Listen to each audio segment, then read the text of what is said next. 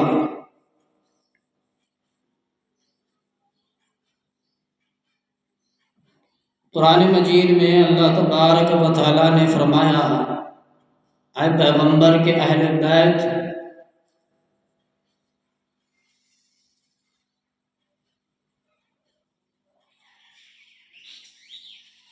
ऐ पैगंबर के अहले बैत, खुदा चाहता है कि तुमसे नापाकी मैल कुचैल को दूर कर दे और तुम्हें बिल्कुल पाक व साफ कर दे।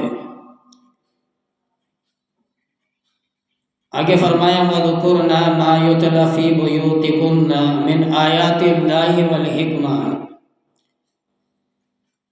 और तुम्हारे घरों में जो खुदा की आयतें पढ़ी जाती हैं, तुम्हारे घरों में जो कुरान मजीद की आयतें पढ़ी जाती हैं और हिकमत की बातें सुनाई जाती हैं, इनको याद रखो। इन्नल्लाह काना लतीफ़ुन ख़बीरा, बेशक खुदा बारीक बीन और बाखबर है। अल्लाह की ज़ात बारीक भी है।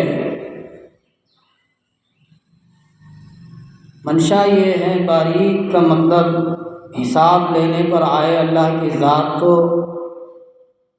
किसी को नहीं बख्शने वाली। अल्लाह तबारक व तआला बारीक से बारीक, रत्ती सा रत्ती, अगर हमारी चीज़ों को, हमारे आमाल को तोलने पर आए, हिसाब लेने पर आए, तुम हम उस रब्बुल आलमीन की ज़ात का कुछ नहीं बिगाड़ सकते।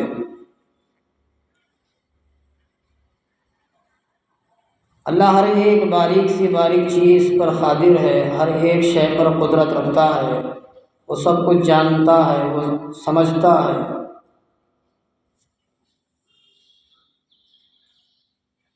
इसलिए अल्लाह तबारक व तआला ने अहले बैत यानी कि नबी करीम सल्लल्लाहु अलैहि वसल्लम के घराने को हुक्म दिया जा रहा है कि तुम अपने अपने घरों में जिस आयतें जो आयतें तुम पढ़ती हो, हिकमत की बातें सुनती हो, इनको याद रखो। जो भी अल्लाह का पैगाम, आसमानी पैगाम दुनिया में नाजिल हुआ है,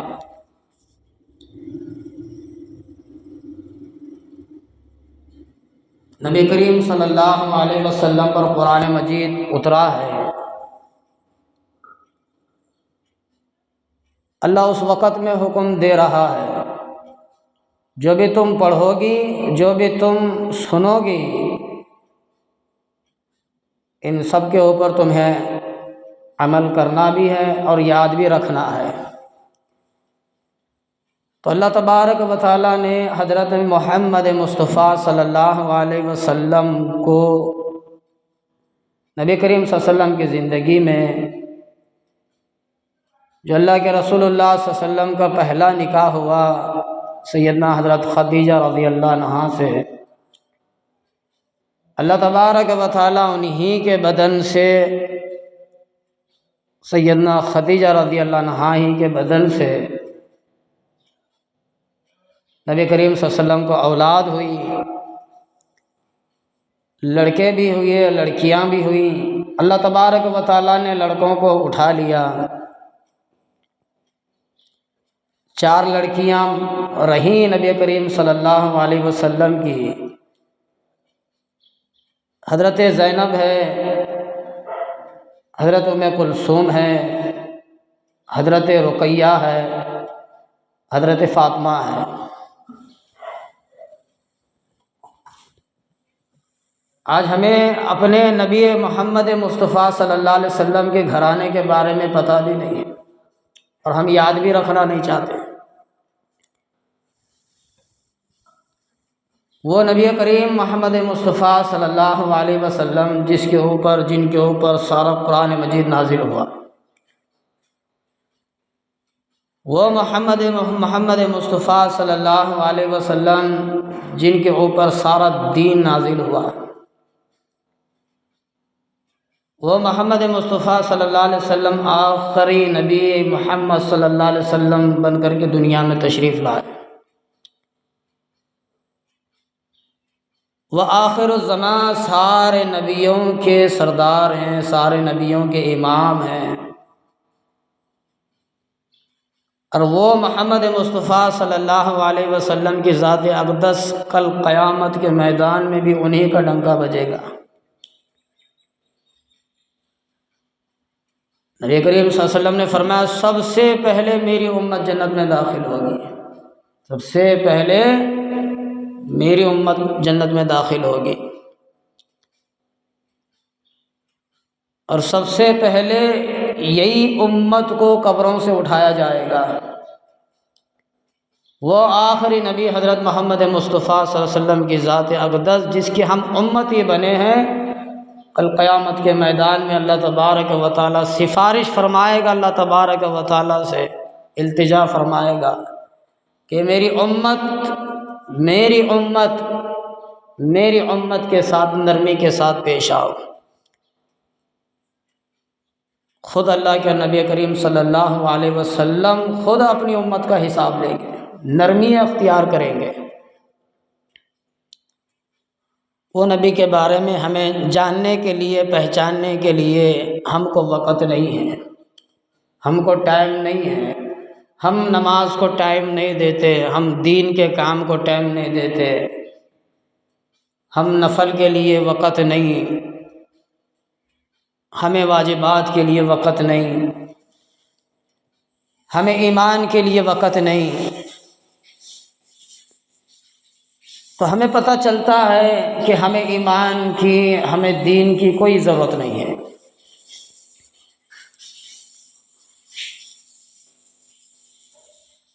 दीन से, ईमान से मोहब्बत करना भी एक ईमान की निशानी है।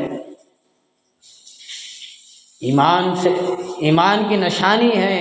इनके दीन के अरकान से मोहब्बत करना भी एक ईमान की निशानी है। कुरान मजीद है, अल्लाह तबारक व तआला ने नाजिल फरमाया, हमें पढ़ना तो नहीं आता लेकिन हमें इससे मोहब्बत है। जो कुरान की तिलावत करते हैं, जो कुरान मजीद पढ़ते हैं, जो हिफ्ज़ करते हैं, कुरान का तर्जुमा पढ़ते हैं, कुरान के आलिम और हाफिज़ बनते हैं, इनके ऊपर अपना माल खर्च करेंगे तो ये मोहब्बत की निशानी है।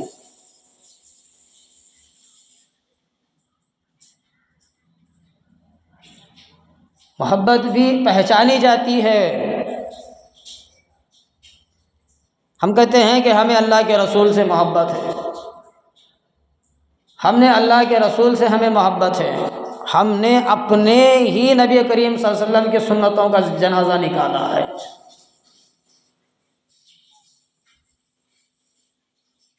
जो अहकामात अल्लाह के नबी करीम सल्लल्लाहु अलैहि वसल्लम ने हमें सुनाए, नमाज के बारे में, सारे दीन के बारे में, हमने उनका जनाजा निकाला है।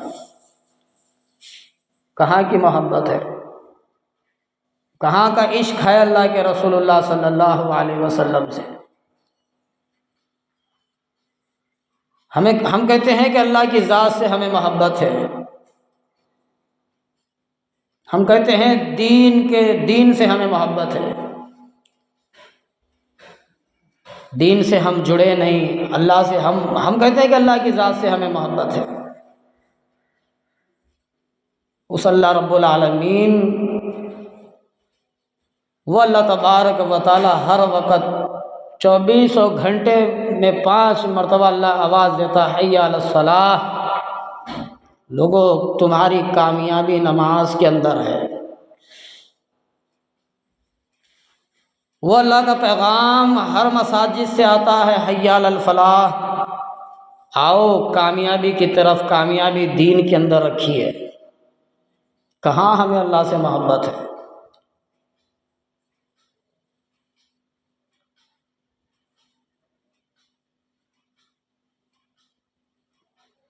मेरा कहने का मंशा ये है,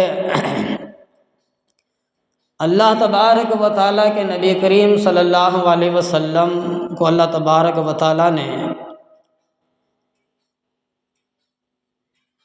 बेटे भी अता फरमाए, बेटियां भी अता फरमाई। बेटे तो रहे नहीं,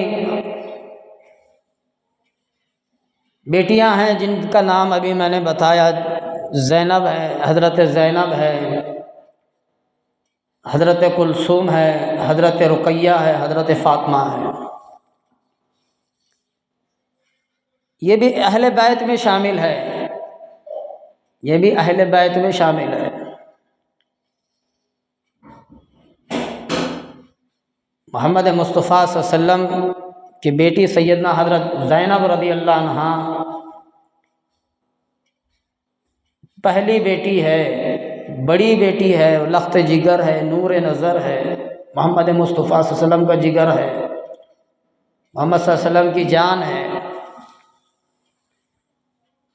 जब घर में कोई लड़का या लड़की पैदा होती है या होता है, शुरू में पहली विलायत होती है, तो उससे ज़्यादा बड़ा प्यार होता है, उससे ज़्यादा मोहब्बत होती है। अल्लाह के नबी करीम सल्लल्लाहु अलैहि वसल्लम जितना हज़रत फ़ातिमा से मोहब्बत की, उतना रुक़ैया से, ज़ैनब से, उम्मे कुलसूम से भी की है। हमारे दिमागों में ये बिठा रखा है,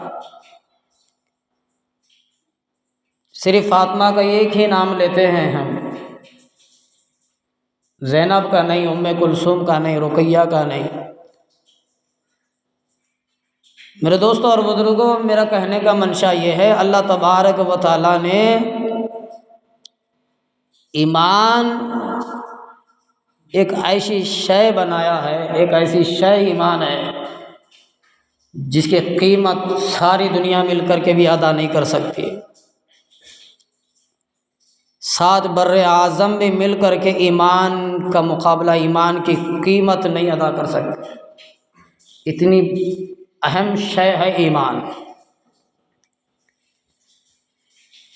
हमें हर चीज़ के बारे में कदर है, हमें हर चीज़ की अहमियत है, हमें हर चीज़ की कीमत पता है। अब देखो सोने का भाव क्या है हमें पता है, चांदी का भाव क्या है हमें पता है, पीतल तांबा लोहा उसका भाव क्या है हमें पता है। एक प्लाट सेल हो रहा है तो उसका भाव हमें पता है, एक घर बिक रहा है तो उसका भाव हमें पता है, एक बर्तन खरीदने के लिए हम जाते हैं तो उसका भी भाव हमें पता है। हर एक चीज़ की कीमत हमें पता है और मालूम करने की हम कोशिश करते हैं, क्योंकि हमें उसको ख़रीदना है। प्लाट है ख़रीदना है, जगह है ख़रीदना है, घर है ख़रीदना है, बर्तन है ख़रीदना है, गाड़ी है ख़रीदना है। इसलिए हमें उसकी कीमत मालूम करना चाहते हैं और हमें उसकी कीमत मालूम है।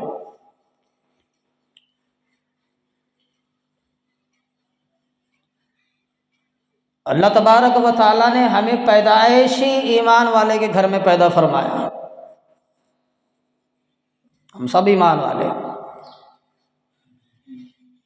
ना हम इसको ख़रीदने गए, ना हम इसके बारे में इसकी कीमत पूछे, हमें ना इसकी कीमत पता है, ना हम इसके ऊपर मेहनत करे हैं। तो ईमान जाने में, ईमान घटने में हमें इसकी परवाह नहीं होती।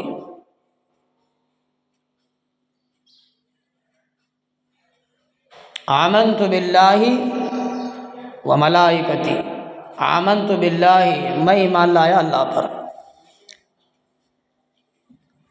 हमने तो कहा ज़ुबान से मैं अल्लाह की ज़ात पर ईमान लाया। ईमान लाना अल्लाह के नाम पर अपनी ज़िंदगी को निछावर करने का नाम है, अपनी ज़िंदगी को अल्लाह के नाम पर देने का नाम ईमान है।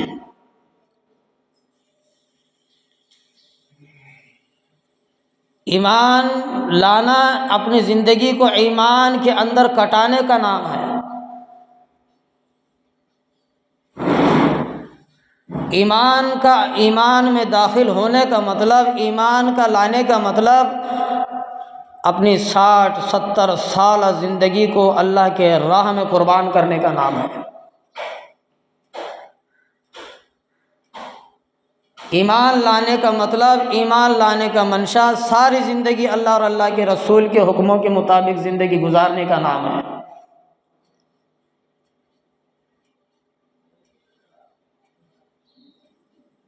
मुश्किलों को झेलना, तकलीफ़ों को झेलना, बर्दाश्त का करना, तकलीफ़ें उठाना, ईमान के खातिर मारे जाना, सताए जाना, दुख झेलना, और जब अल्लाह की तरफ से मौत आई तो कलमा पढ़ करके इस दुनिया से रुखसत होना, ये ईमान की निशानी है। हमें तो मुफ्त में मिला है, हमें ईमान तो फुगट में मिला है, विरासत में। हमें इसके ऊपर मेहनत करने की ज़रूरत नहीं पड़ी, हमें इसके ऊपर वक़्त लगाने की ज़रूरत नहीं पड़ी।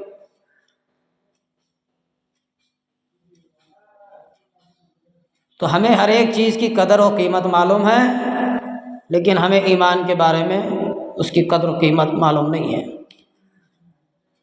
मेरे दोस्त और बुजुर्गों, अल्लाह तबारक व तआला के नबी करीम सल्लल्लाहु अलैहि वसल्लम जितना भी 60 साल ज़िंदगी में जितने भी अहकामात, जितने भी हुक्म सहाबा कराम रज़ी अल्लाह अन्हुम अजमाइन को बताए हैं, वो अपनी तरफ से नहीं बल्कि आसमानी दुनिया से अल्लाह की तरफ से पैगाम आता था।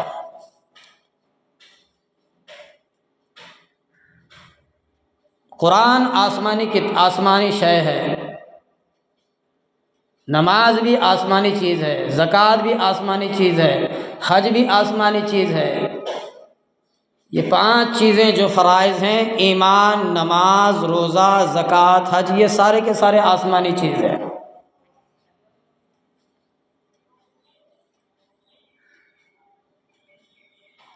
जैसे कि आज हमारे हिंदुस्तान में जिस जिस चीज़ की कीमत हमें पता है, और जो बाहर कंट्री से जो चाइना से माल आता है उसकी भी कीमत हमें पता है, थोड़ी बढ़ जाती है।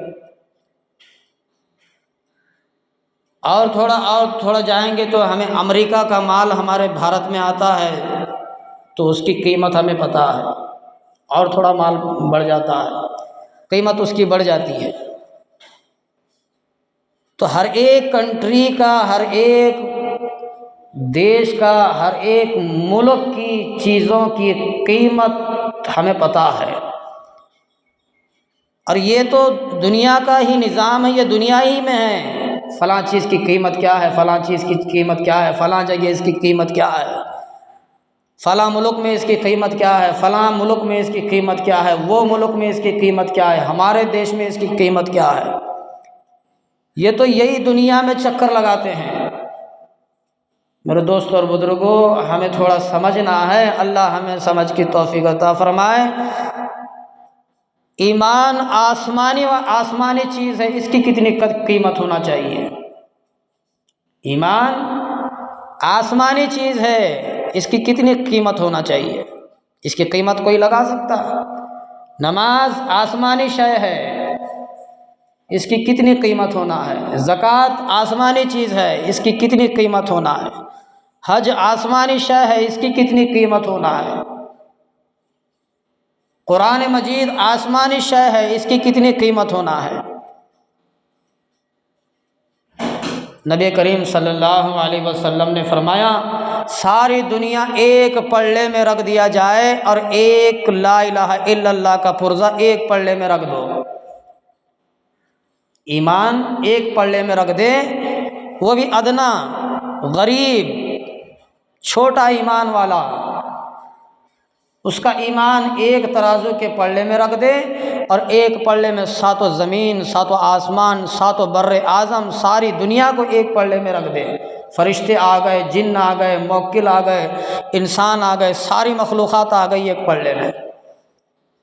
नबी करीम सल्लल्लाहु अलैहि वसल्लम ने फरमाया, अल्लाह के रसूलुल्लाह सल्लल्लाहु अलैहि वसल्लम फरमाते हैं, ईमान का पल्ला भारी होगा, ईमान का पल्ला भारी होगा। इतनी कीमत है ईमान की।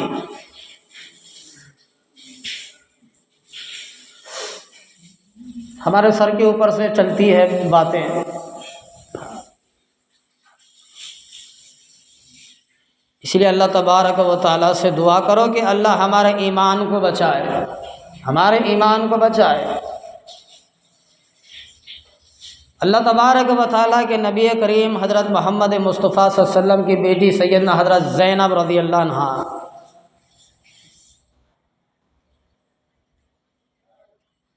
अल्लाह के रसूलुल्लाह सल्लल्लाहु अलैहि वसल्लम बड़ा प्यार किया करते थे अपनी बेटियों से, और वो ज़ैनब सबसे बड़ी है, ज़ैनब सबसे बड़ी बेटी है। रसूलुल्लाह सल्लल्लाहु अलैहि वसल्लम दीन का प्रचार, ईमान का हुक्म, अल्लाह का पैगाम मक्के के लोगों में, मक्के की गलियों में, मक्के के लोगों में, जवानों में, बूढ़ों में, औरतों में, हर घर के दरवाज़े पर जाकर अल्लाह का पैगाम लोगों को सुनाते। लोग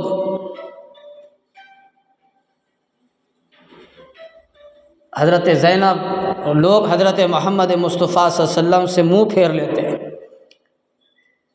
हाँ, हज़रत मोहम्मद मुस्तफ़ा सल्लल्लाहु अलैहि वसल्लम से लोग मुँह फेर लेते और तकलीफ़ें देते, सताते, मारते। एक मरतबा का वाक़या है, हज़रत मोहम्मद मुस्तफ़ा सल्लल्लाहु अलैहि वसल्लम बैतुल्लाह में नमाज़ पढ़ रहे, मक्के में।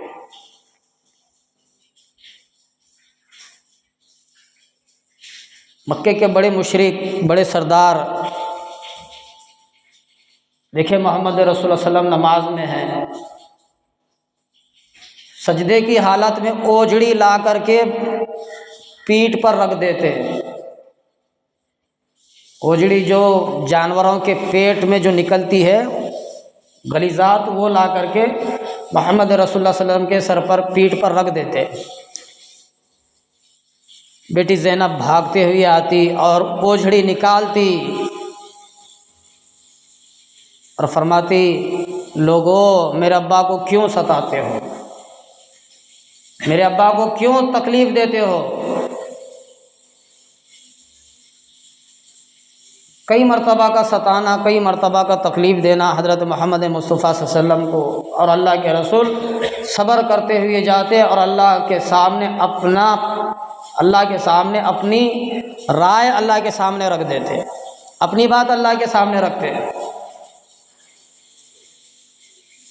एक मरतबा का वाक़या है, नबी करीम सल्लल्लाहु अलैहि वसल्लम को सारे मक्के के मुशरिकों ने, सारे मक्के के लोगों ने, बड़े बड़े सरदारों ने नबी करीम सल्लल्लाहु अलैहि वसल्लम को घेरे में लिया है, घेरे में लिया, तकलीफ़ दिया, मारे। फरमाते हैं किताबों में लिखा है, गले में एक कपड़ा डाल करके नबी करीम सल्लल्लाहु अलैहि वसल्लम को ज़मीन पर घसीटा है, ज़मीन पर घसीटा। घसीटने के वजह से अल्लाह के रसूलुल्लाह सल्लल्लाहु अलैहि वसल्लम के मुंह से भी खून आया है। किताबों में लिखा है, ऐ मक्के के सरदारों, ऐ कुरैश के लोगों, मक्के के लोगों ने, सरदारों ने आपके नबी हज़रत मोहम्मद मुस्तफ़ा सल्लल्लाहु अलैहि वसल्लम को मार दिया है। बेटी ज़ैनब को पता चला, घर से दौड़ती हुई बाहर तशरीफ़ लाई तो देखा मोहम्मद मुस्तफ़ा सल्लल्लाहु अलैहि वसल्लम ज़मीन पर पड़े हुए हैं, ज़मीन पर पड़े हुए हैं। अपने अब्बा का सर गोद में रखती है, घर से पानी का प्याला भी लाई थी, बाप को पानी पीने के लिए पानी देती है। किताबों में लिखा है मोहम्मद मुस्तफ़ा सल्लल्लाहु अलैहि वसल्लम मुँह में पानी लेकर कुल्ली जो किया तो मुँह से भी खून आया, मुँह से भी लहू आया। बेटी ज़ैनब फरमाती, अब्बा ये लोग तुम्हें क्यों मारते हैं, क्यों तकलीफ़ देते हैं, तुम्हें ये लोग क्यों सताते हैं। कोई ओजड़ी डालता है, कोई कचरा डाल देता है, कोई तकलीफ़ देता है, कोई पत्थरे मारते हैं, कोई गालियाँ देते हैं, कोई चेहरे पर दुपट्टा ओढ़ लेते हैं, हाँ मुँह फेर लेते हैं, ऐसे ऐसे तकलीफ़ें आपको क्यों देते हैं।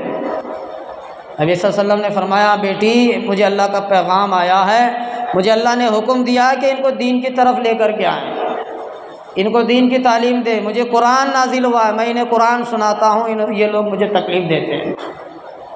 मैं अल्लाह का कुरान इन्हें बताता हूँ, ये मुझे लोग मारते हैं। मैं अल्लाह का कुरान इन्हें समझाता हूँ, ये लोग मुझे तकलीफ़ देते हैं। बेटी अल्लाह का कुरान आया है, अल्लाह का पैगाम आया है, मैं इन्हें समझाता हूँ।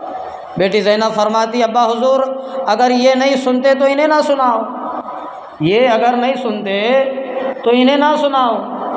घर में रुकैया है, घर में उम्मे कुलसूम है, घर में फ़ातिमा है, अगर ये मक्के के लोग नहीं सुनते तो ना सुनाओ, हम सुनेंगे।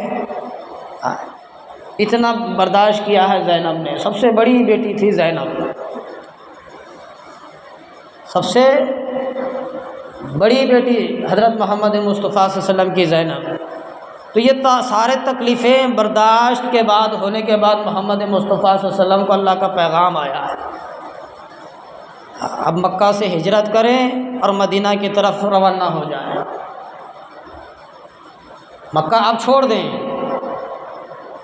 मक्के में रहे चंद साल, पैगाम अल्लाह का सुनाएं। अब अल्लाह ने हुक्म दिया मक्के से निकल जाओ। मक्के से निकल मोहम्मद मुस्तफ़ा सल्लल्लाहु अलैहि वसल्लम चंद सहाबा कराम रज़ी अल्लाह अन्हुम अजमाइन को लेकर मदीना की तरफ रवाना होते हैं, हिजरत करते हैं और मदीना में रहे चंद साल, चंद बरस। तो यहाँ पर अपने घराने में से सैयदना ज़ैनब रज़ी अल्लाह अन्हा मौजूद थी, मक्का में छोड़ कर गए थे। बेटी थी अबुल आस जिससे ज़ैनब का निकाह हुआ था, अबुल आस से ज़ैनब का निकाह हुआ था, मक्के ही में दिए थे, तो अपने घर में मौजूद थी। अल्लाह के रसूल सल्लल्लाहु अलैहि वसल्लम मक्का छोड़ करके मदीना गए तो बेटी को ज़्यादा फ़िक्र पैदा हुई, बेटी को ज़्यादा फ़िक्र पैदा हुई। कि मैं भी अब्बा के पास जाऊं, मैं भी अब्बा की खिदमत में तशरीफ़ ले जाऊं। रहा नहीं जाता बाप को छोड़ करके, मैं भी अब्बा के पास निकल जाऊं। हज़रत ज़ैनब रज़ियल्लाहु अन्हा ने हर घर पर तशरीफ़ ले गई, हर घर पर, मक्के के हर घर पर, गरीब हो अमीर हो जैसा भी हो। अब मेरा यहाँ जी नहीं लगता, अब मेरा यहाँ मन नहीं लगता, मैं मेरे अब्बा के पास जाऊँगी, मैं अपने अब्बा के पास जाऊँगी। लोगों, जिसका मैंने माल लिया है मुझसे उसूल करो। लोगों, जिसकी मैंने सुई ली है वो मेरे पास आकर के उसकी सुई ले ले। मैंने जिसका माल लिया है वो मुझसे अपना माल हासिल कर ले, क्योंकि अब मैं मक्का छोड़ करके, मेरे अब्बा मदीने में है, मदीना जाऊंगी, अब मेरा यहाँ जी नहीं लगता, अब मेरा यहाँ मन नहीं लगता। तो ज़ैनब ने हर मक्के के गली कोचों में जा जा करके सारा पैगाम सुना दिया। और कल को ये नहीं कहना कि मोहम्मद सल्लल्लाहु अलैहि वसल्लम की बेटी ज़ैनब मेरा माल लेकर के गई है, मेरी सुई लेकर के गई है, मेरा पैसा लेकर के गई है, मेरा माल हड़प करके गई है। मक्के के लोगों, कल को ये ना कहना कि मोहम्मद सल्लल्लाहु अलैहि वसल्लम की बेटी ज़ैनब हमारा माल लेकर के गई है। तो कई दिन जाने के बाद बेटी ज़ैनब रात की वक़्त में मक्के को छोड़कर अपने देवर के साथ ऊँटनी पर सवार होकर के मक्का छोड़ करके मदीना की तरफ रवाना हो गई। तो दोस्तों, ये दीन की कुर्बानी बता रहा हूँ, ईमान की कुर्बानी, अहमियत, कीमत क्या है। हमें तो आसान दिखता है, मैंने कलमा पढ़ लिया ला इलाहा इल्लल्लाह मुहम्मद रसूल, आसान है। अजान हो गई, मस्जिद को आए, 2 रकात नमाज़ पढ़ ली, मुझे आसान दिखता है। इसके ऊपर कितने तकलीफ़ें झेले, कितने दुख झेले, कितने परेशानियां उठाए अहले बैत ने, सहाबा कराम ने, औलिया कराम ने, बुज़ुर्गान दीन ने, पीरों ने, मुर्शिदों ने, हमें इसके बारे में अंदाज़ा नहीं है। तो ज़ैनब ने मक्का छोड़ करके मदीना की तरफ रवाना हो गई। तो मक्के के बड़े सरदारों में, मुशरिकों में बात फैल गई कि मोहम्मद मुस्तफ़ा सल्लल्लाहु अलैहि वसल्लम की बेटी मक्का छोड़कर मदीना की तरफ रवाना हो चुकी है। आए हैं मक्के के सरदारों ने, मुशरिकों ने, और जिस ऊँटनी पर अपने देवर के साथ में थी ज़ैनब, जिस ऊँटनी पर खड़ी बैठी हुई थी, सफ़र कर रही थी, ज़ैनब को सारे मक्के के मुशरिकों ने घेरे में ले लिया, ऊँटनी को बीच में कर दिया।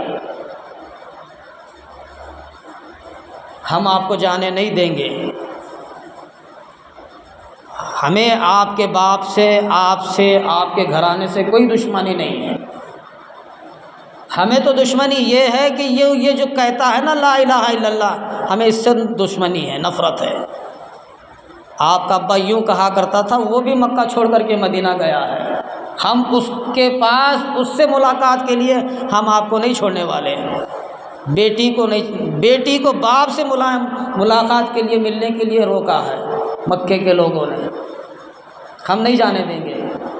सताया है ज़ैनब को, रुकाया है, तड़पाया है, रुलाया है, हम तेरे बाप के पास नहीं जाने देंगे। किताब में लिखा है, हमल से थी, पेट से थी ज़ैनब, अपने अब्बा से मिलने के लिए जा रही थी। अब्बा है मदीने में, मुलाकात को जाऊंगी, उनकी खिदमत में पेश हो जाऊंगी, अब मेरा मक्के में दिल नहीं लगता, मन नहीं लगता, अब्बा के पास जाऊंगी। तो मक्के के लोगों ने घेरे में लिया, हमल से थी, पेट से, बच्चा अंदर मौजूद था। मुशरिकों ने, मक्के के सरदारों ने बर्छी मारी, जिसको भाला कहते हैं, भाला, खून साकित हो गया, खून निकल गया। जो हमल से थी, हमल भी साकित हो गया। कई दिन तक, अभी आगे लिखा है, ज़ैनब को ये इतना हाल करने के बावजूद भी ज़ैनब को घसीट करके मक्का वापस ले गए मुशरिकों ने, सरदारों ने। हम जाने नहीं देंगे, मारना तो अलग की बात था, छोड़ देना था मार करके। इसी हाल में बाप से मिलने जाती, नहीं, हम मिलने नहीं देंगे बाप से। घसीट करके ज़ैनब को मक्का वापस ले गए मुशरिकों ने। किताब में लिखा है, पेट हमल से थी, पेट तो साकित हो गया, खून जो बहने लगा, कई दिन तक खून जारी रहा ज़ैनब का, कमज़ोर पड़ गई, बीमार हो गई, यहाँ तक कि मौत के करीब आ गई बेटी ज़ैनब, और अल्लाह की ज़ात को प्यारी हुई। मोहम्मद सल्लल्लाहु अलैहि वसल्लम को ख़बर दी गई कि आपकी बेटी लख्त जिगर ज़ैनब अब इस दुनिया में नहीं है। अल्लाह के रसूल सल्लल्लाहु अलैहि वसल्लम ने फरमाया, लोगों, मेरी बेटी ज़ैनब बड़ी हिम्मत वाली बेटी थी, बड़ी ताकत वाली बेटी थी, तुम इसको अच्छी तरीके से गुस्ल देना, तुम अच्छी तरीके से इसको गुस्ल दे करके तैयार करो, मैं आ रहा हूँ। अल्लाह के रसूल ने पैगाम दे करके भेजा। वो ज़ैनब, तारीख़ की किताब में लिखा है, शेब अबी तालिब में रसूलुल्लाह सल्लल्लाहु अलैहि वसल्लम के साथ और सारे घराने के साथ 2.5 साल तक दरख्तों के पत्ते चबा करके रही थी। 2.5 साल तक वो ज़ैनब इतनी मशक्क़त, इतनी तकलीफ़ झेली बाप के साथ। और मारा किसने, किस वजह से? दीन के लिए।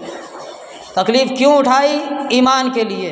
वो यूँ कहता है ना, तेरा बाप ला इलाहा इल्लल्लाह, हम इससे तंग हैं, हम इससे तंग हैं। अल्लाह को प्यारी हुई, अल्लाह के रसूल को पैगाम भेजा गया, अल्लाह के रसूल सल्लल्लाहु अलैहि वसल्लम तशरीफ़ लाए। आज हमारा दौर में देखो, हमारा दौर जैसा है, हमें तो ये माहौल बनाना चाहिए। अगर माँ मर जाए तो बेटी को ये हक बनता है कि माँ को गुस्ल बेटी दे। माँ मर गई तो इसका हक ये बनता है बेटियों का अपनी माँ को गुस्ल दे अच्छी तरीके से। अगर बाप मर जाए तो बेटों का हक बनता है कि बाप को गुस्ल दे। अगर 2 भाई हैं, 2 भाइयों में से कोई एक इंतकाल कर गया तो भाई का हक बनता है कि अपने भाई को खुद गुस्ल दे। हमारा रिवाज क्या है, हजरत आप गुस्ल दियो ना जी। हाँ मौलवी साहब, हमें गुस्ल नहीं आता। बाबा रोज़ कैसे गुस्ल करता? जैसा हम गुस्ल रोज़ाना करते हैं, कुल्ली करना, नाक में पानी चढ़ाना, सारे बदन में पानी बहाना, ख़त्म। यही तो गुस्ल है। पहले वज़ू कराओ, हाथ धो, कुल्ली कराओ, फिर नाक में पानी चढ़ाओ, चेहरे पर हाथ फेरो, उसके बाद सारे बदन पर पानी बहाओ। यही तो गुस्ल है। जैसा हम गुस्ल करते हैं वही तो जनाजे का गुस्ल है। असल मसला ये है हमारे सामने कि हम मैयत को हाथ लगाने से डरते हैं। अब बाप भी मरा हुआ तो बेटा डरता है इसको हाथ लगाने से। हमने यहाँ तक भी देखा है, औरतें घरों में के बर्तन देने से शर्माती हैं। ला हौला वला कुव्वता, ऐसा हमारा दौर है। ससुरा मरा है, सास मरी है, मर्द मरा है, घर में के बर्तन देने के लिए डरते हैं, कहीं मेरा ससुरा इसमें आकर के ना बैठ जाए, मेरी सास इसमें कहीं ज़िंदगी उसकी बसर ना हो जाए। इतना डर, इतना खौफ, मैयत से डर। और वही मैयत वाले की जितनी प्रॉपर्टी है उससे डर नहीं लगता। गाड़ी है बाबा की, रोज़ लेकर के फिरेगा, डर नहीं है। बाबा गाड़ी में नहीं आते ना। बाबा जितना माल, प्रॉपर्टी, धन दौलत कमा करके रखा है, खेत बाड़ी, उसके अंदर रोज़ हल चलाएगा, रोज़ खेत को जाएगा, लेकिन वहाँ बाबा नहीं आएंगे। हमारे दिमाग में यही बैठा हुआ है। वक़्त न ज़ैनब को गुस्ल दिया गया, नबी करीम हज़रत मोहम्मद मुस्तफ़ा सल्लल्लाहु अलैहि वसल्लम तशरीफ़ लाए।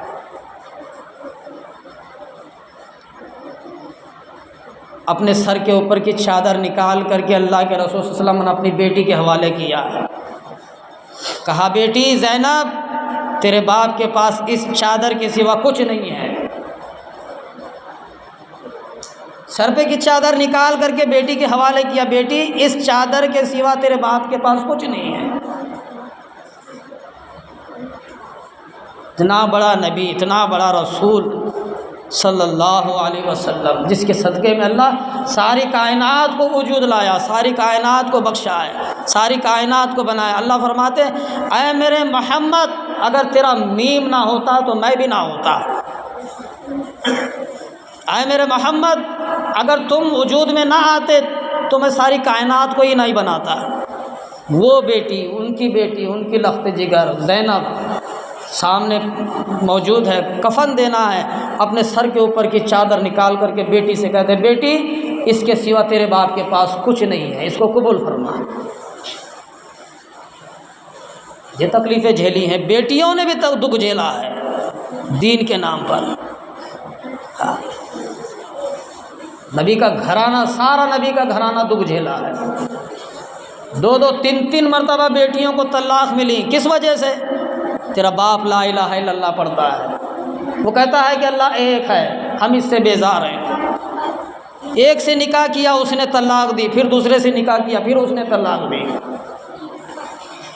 2-2 मरतबा बेटियों के घर उजड़े हैं दीन के नाम पर। और हमें तो मुफ्त में मिला है, हमें कोई कुर्बानी देनी नहीं पड़ी। ना ईमान के नाम पर हमें कुर्बानी देनी पड़ी, ना नमाज के नाम पर हमें कुर्बानी देनी पड़ी, ना हमने अब उसके ऊपर ना माल लगाया, ना हम उसके ऊपर वक़्त लगाया।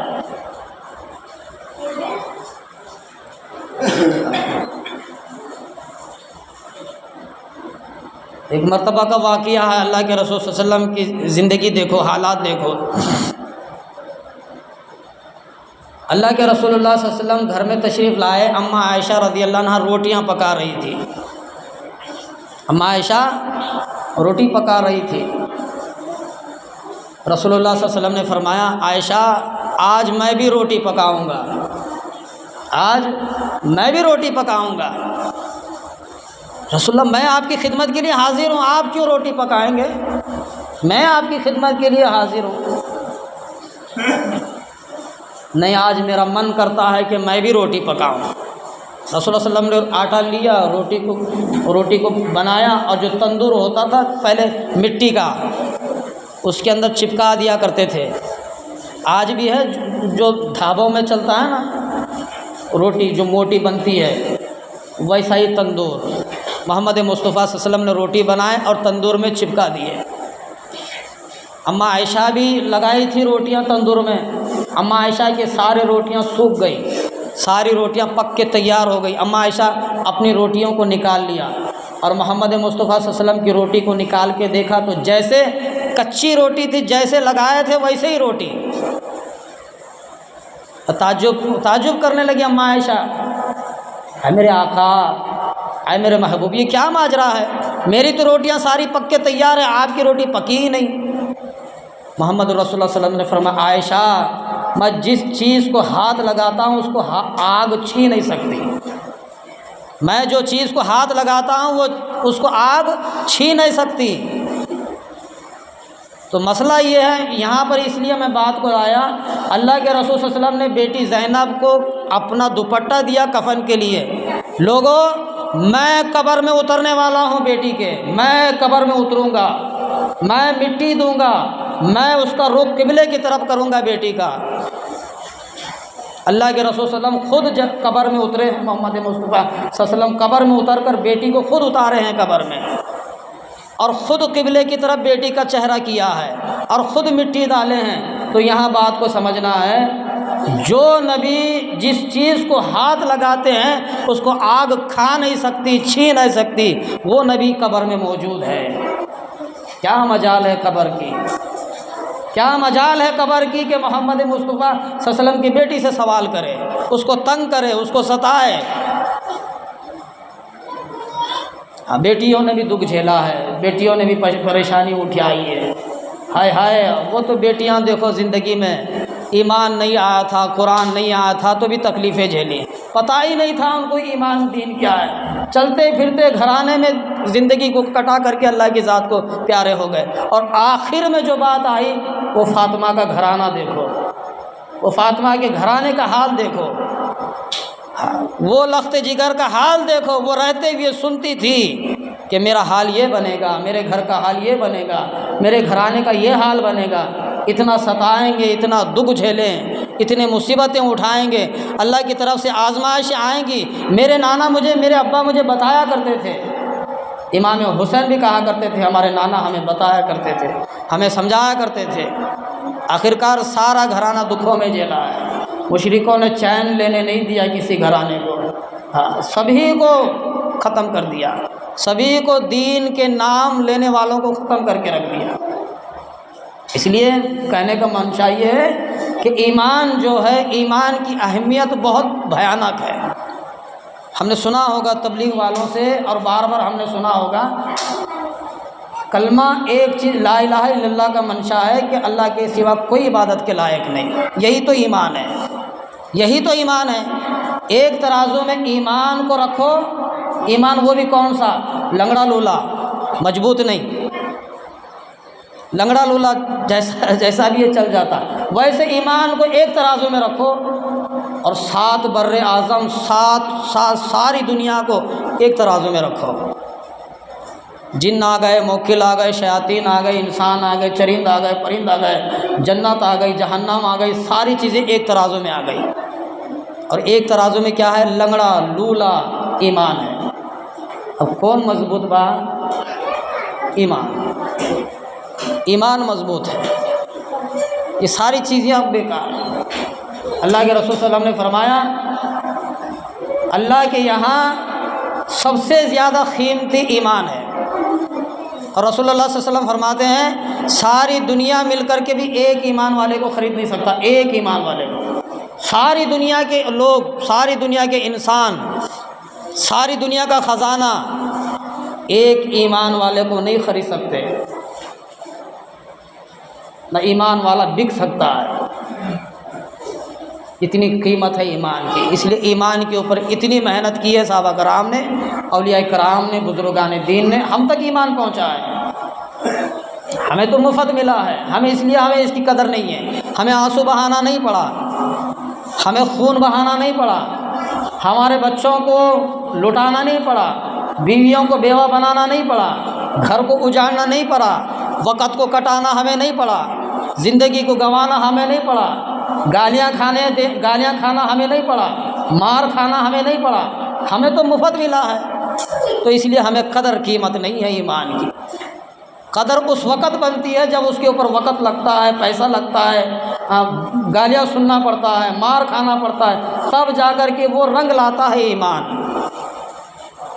तो इसलिए हमें जो चीज़ अल्लाह तबारक व तआला ने हमें ज़िंदगी में दिया है, इसलिए हमको जितना हमें अल्लाह ने बख्शा है उतने की हमें उसको कदर व कीमत करना पड़ना चाहिए। जब हम कदर व कीमत करेंगे तो अल्लाह तबारक व तआला मौत के वक़्त में भी अल्लाह हमको जब आसमान दुनिया पर उठाएगा, मौत का फरिश्ता देगा, तो हम ईमान की हालत में अल्लाह की बारगाह में तशरीफ़ लोगे। अल्लाह पूछेगा क्या लेकर के आया है, अल्लाह पूछेगा मरने के बाद क्या लेकर के आया है। अल्लाह मेरे पल्ले तो नमाज नहीं, मेरे पल्ले रोज़ा नहीं, मेरे पल्ले कुछ नहीं है, बस मैं एक चीज़ लेकर के आया हूँ, मैं तुझे खुदा मानता हूँ, मैं तुझे अल्लाह मानता हूँ, मेरे पास एक ही चीज़ है, बस ये कि तू चीज़ मानता है कि मैं अल्लाह हूँ, जा इसी के सदक़े में तेरे गुनाहों को माफ़ करता हूँ, इसी के सदक़े में मैं तुझे जन्नत देता हूँ। तो इसलिए अक़ीदा ये रखो, ईमान ये रखो कि सब कुछ करने धरने वाली ज़ात अल्लाह की है, सब कुछ अल्लाह से होता है, किसी से कुछ नहीं होता। मुसीबतों का आना, परेशानियों का आना, बारिश का होना, नहीं होना, गर्मी होना, सर्दी होना, वक़्त पर दिन होना, रात होना, सूरज मशरिक़ से तुलू होना, मगरिब में जाना, वक़्त का तब्दील होना, लड़का है, लड़की है, लड़का होगा, लड़की होगी, इसकी ज़िंदगी कैसी होगी, इसका निकाह कहाँ है, कैसे होगा, किस हाल में होगा, इसकी मौत कहाँ आएगी, किस जगह आएगी, उस मालिक कायनात के सिवा किसी को पता नहीं है। इसी का नाम तो ईमान है, इसी का नाम ईमान है। इसलिए अपने ईमान को संभाल करके रखो। मरने से पहले अल्लाह से दुआ करो, हर वक्त दुआ करना है कि अल्लाह हमें मौत के वक़्त में ईमान की हालत में दुनिया से उठा ले, मौत के वक़्त में ईमान की हालत में दुनिया से उठा ले, और मौत के वक़्त हमें अपनी ज़ुबान पर कलमा तैयबा जारी फरमा। अल्लाह से दुआ है कि अल्लाह मुझे और आपको अमल की तौफ़ीक़ अता फ़रमाए। व अल्हम्दुलिल्लाहि रब्बिल आलमीन।